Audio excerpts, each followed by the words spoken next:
Pabalikan na natin si Franzen at umubra kaya ang kakulitan niya kay Mystica.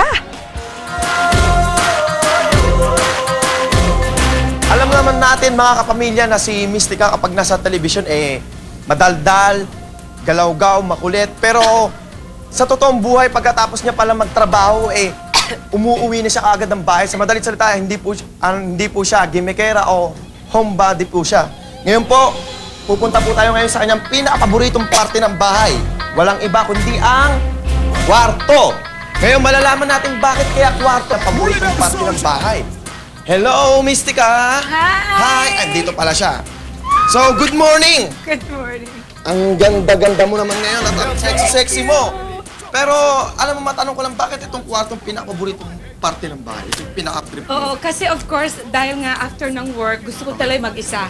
Kasi homebody kasi ako, gusto ko yung walang makitang tao o whatever. Kasi natural, di ba, pag sa labas, pag sa show, sobrang dami, sobrang pressure, sobrang ano. So, ang pinakamagandang para ma-relax ng sarili ko, Dito sa kwarto. Napansin ko, apat yung rep mo. May rep ka sa baba, may rep ka pa rito. May rep ka pa dito.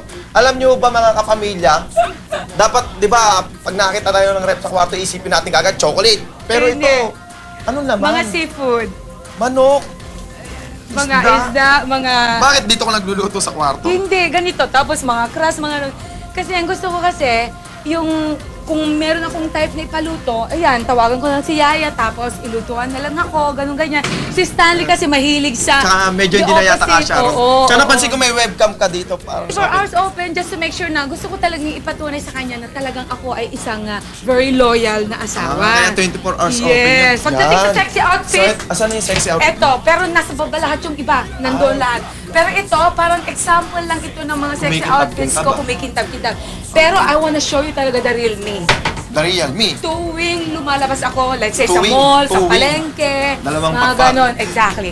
So, Tuwing lumalabas ka. eto, ganitong klase ang mga outfit ko. Ano yung outfit ng anak ko na naka-Jepros, Okay. mga bagets lang, ganun din ang get-up ko. At saka alam mo Kaya, na nakakagulat kami Yes. sika kasi, di ba papormang-porma ka, hindi mo iisipin na lola ka na pala. Oo, lola ako. Ngayon palang malalaman yan, wala pang nakakaalam yan. First time na malaman ng lahat na darating na ang aking second apo. 4 Dalawang months, apo, pangalawa ng apo. 4 months pregnant na ngayon yung si Jody na girlfriend ng anak kong si Stanley. Parang hindi ka mahilig sa... Hindi nga. Sa totoo. Pero ito ba, saan mo ba lahat binili yun. itong mga sapatos na nakikita Mostly ko itong ngayon? mga sapatos na to galing ng States. Kaya sa Canada. Kasi yung mga collection ko na yun. Ang layo pa pala ng Nung ako'y performer pa doon. Tapos ito naman yung mga kasi nag-umpisa kasi ako bago ako naging Mystica, nag-umpisa ako sa mga lounge, mga hotels, gano'n. So talagang wholesome talaga. Doon ka pala nagsimula dati? Nagsimula ako as wholesome, saka lang nga ako naging masasing nung nandito na ako. Kaya eto yung mga show costumes ko, etong ginagamit ko as Mystica now. So, saan ka nakilala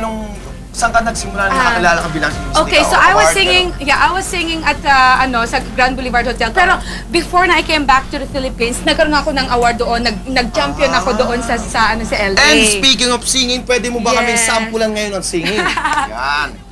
Pasok mo ba? Alam kong laki ang iyong pagtingin sa akin. Sa tigas ng titig mo para akong tutunawin. Cool ka lang at wag mo namang bibiglain. Di pa sanay itong aking damdamin.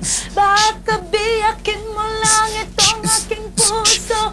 Matapos mong makuha ang aking matamis na And ito yeah! po, speaking of thank you very Alright, thank you so much. much, Rice Placenta. Thank you too. And of course, yung mga show ko, antabayanan nyo. So marami po yun. Wala na po tayong oras. So, maraming salamat. Yes, back to the studio. And hello nga po pala sa mga taga Valenzuela. Yes, magandang